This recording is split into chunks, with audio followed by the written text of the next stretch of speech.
I think design's quite fluid. I think where you start and where you end up are generally two different places.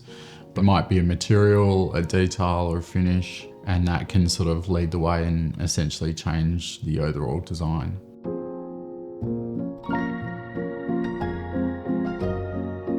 I'm Adyn Kelly and I'm the interior designer for Townshend Road. We're in Subiaco, an older suburb of Perth. Lots of little townhouses close to the city. It's a gorgeous spot.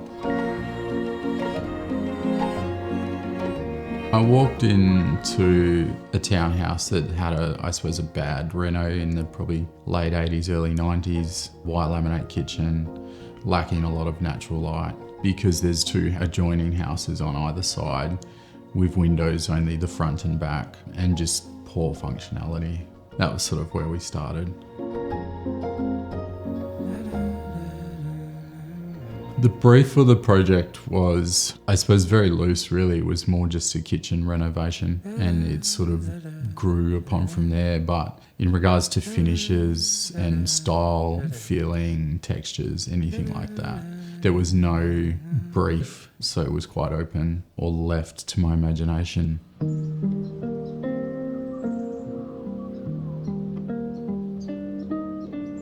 As you walk in from the street, we've completely redesigned the courtyard, and then that flows through into the adjoining living room, which we've also redesigned and changed the layout, moved the front door, just aiming for better functionality and flow to the outside. From there, you flow through the living room, past the dining room, into the kitchen.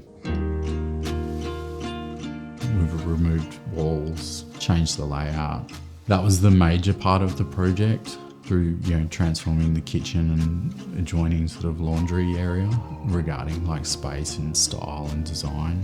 Where the laundry is currently, there was a wall in there which we removed. It's managed to create a significant difference in regards to the amount of light that we get into the kitchen now throughout the afternoon. And then from there, upstairs, we've left the bedrooms relatively unchanged and focused our attentions on adding in a second bathroom and also redoing the main ensuite. In the ensuite space, our client was really looking for like a sanctuary.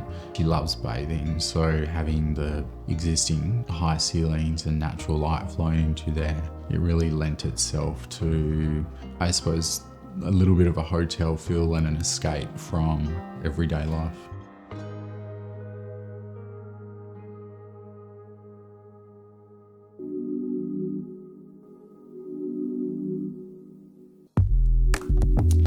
I've definitely got a love for natural stone, so that's my, almost my go-to on every surface if I could. I think they age beautifully and gracefully, and I think that's what people also love when they're overseas in Europe, is those spaces that they're all natural and they've aged in place. And I think there's nothing more beautiful than that. And I think that's what I love about natural materials and stone.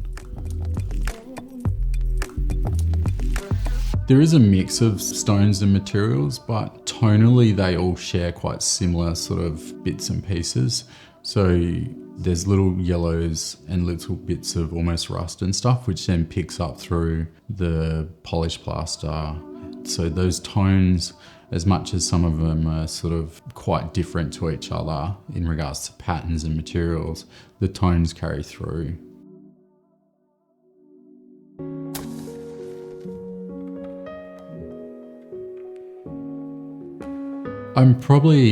When I sit down with a new client, I'm probably even more adventurous and bold now, but I think it's worth taking those risks for the outcome. And sometimes, or quite often, it gets pared back a little bit. And I think design's quite fluid. I think where you start and where you end up are generally two different places. But I think as long as the intent is maintained, I think that's the belief you sort of got to have.